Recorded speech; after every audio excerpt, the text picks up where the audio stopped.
trust of quality. Dear students, parents and teachers, ನಿಮಗೆ ಹಿಂದಿನ ಪೇಜಲ್ಲಿ 2 ಅಕ್ಷರಗಳನ್ನು ನಾನು ಹೇಳಿಕೊಟ್ಟಿದ್ದೇನೆ. ಒಂದು ಸ್ಟ್ರೋಕ್ ಗುಂಡಕ್ಷರ, ಆಮೇಲೆ ರ ಮತ್ತು ಠ ಬರೆಯೋಕ್ಕಿಂತ ಮೊದಲು ಅಗತ್ಯ ಇರುವಂಥ ಒಂದು ಸ್ಟ್ರೋಕನ್ನು ಹೇಳಿಕೊಟ್ಟಿದ್ದೇನೆ. ಈಗ ಲಾ ಬರೆಯೋದು ನೋಡ್ಕೊಳ್ಳಿ.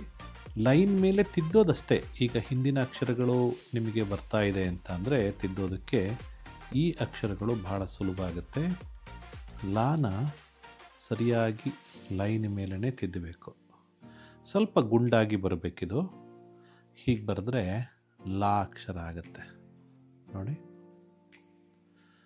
ಲೈನ್ ಮೇಲೇ ಸರಿಯಾಗಿ ತಿದ್ದೋದನ್ನು ಅಭ್ಯಾಸ ಮಾಡ್ಕೋಬೇಕು. Tracing on the line, it is important ನೋಡಿ.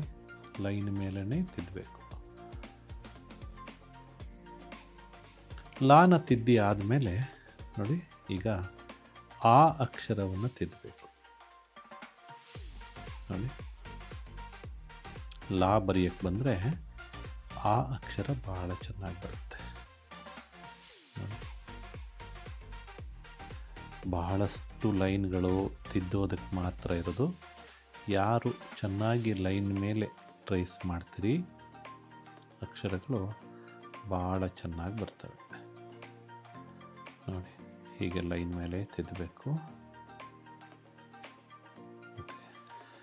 ಆ ತಿದ್ದೆ ಆದಮೇಲೆ ನಾವು ದೊಡ್ಡ ಅಕ್ಕೆ ಹೋಗ್ತೀವಿ ನೋಡಿ. ಇದನ್ನು ಅಷ್ಟೇ ಲೈನ್ ಮೇಲೇ ತಿತ್ತಾ ಹೋಗಬೇಕು. ಯಾರು ತುಂಬ ಚೆನ್ನಾಗಿ ಲೈನ್ ಮೇಲೆ ತಿತ್ತೀರಿ ಅವರಿಗೆ ಅಕ್ಷರಗಳು ಬಹಳ ಬೇಗ ಬರ್ತವೆ. ಬಹಳ ಲಾಭಗಳಾಗುತ್ತೆ. ಚೆನ್ನಾಗಿ ತಿದ್ದೋದ್ರಿಂದ ನಿಮ್ಮ ಫೈನ್ ಮೋಟರ್ ಸ್ಕಿಲ್ ಚೆನ್ನಾಗಾಗುತ್ತೆ. ಫೈನ್ ಮೋಟರ್ ಸ್ಕಿಲ್ ನೀವು ಬರವಣಿಗೆಯಿಂದ ಸರ್ಜರಿವರೆಗೆ ಅಗತ್ಯ ಇರೋ ಎಲ್ಲ ಕೆಲಸಗಳಿಗೂ ಈ ಫೈನ್ ಮೋಟರ್ ಸ್ಕಿಲ್ ತುಂಬ ಇಂಪಾರ್ಟೆಂಟ್. ಈ ಕೈ ಬೆರಳುಗಳಲ್ಲಿ ಇರುವಂಥ ಮೈನ್ಯೂಟ್ ಮಸಲ್ಸ್ ಭಾಳ ಚೆನ್ನಾಗಿ ಕೆಲಸ ಮಾಡ್ತವೆ.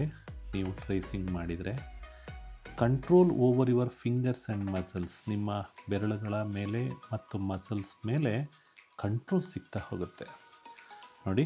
ಈಗ ದೊಡ್ಡ ಈನ ತಿತ್ತಿರಿ ನೋಡ್ಕೊಳ್ಳಿ. ಬರೆಯೋ ಕ್ರಮ ನೋಡ್ಕೊಳ್ಳಿ. ಹೀಗೆ ಇದನ್ನು ಕೈ ಲಿಫ್ಟ್ ಮಾಡಿ ಬರೆಯೋ ಅಗತ್ಯ ಇಲ್ಲ. ಈ ಮಧ್ಯ ಗೆರೆ ತಗೊಂಡು ಹೋಗಿ ಇದನ್ನು ಹೀಗೆ ಬರೀಬೇಕು ನೋಡ್ಕೊಳ್ಳಿ.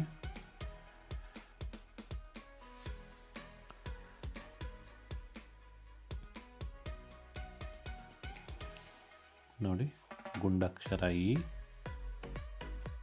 ದೊಡ್ಡ ಈ, ಹೀಗೆ ಬರೀಬೇಕು.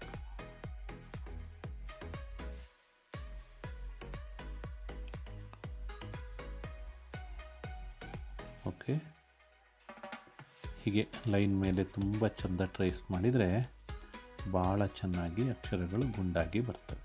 Okay, thank you.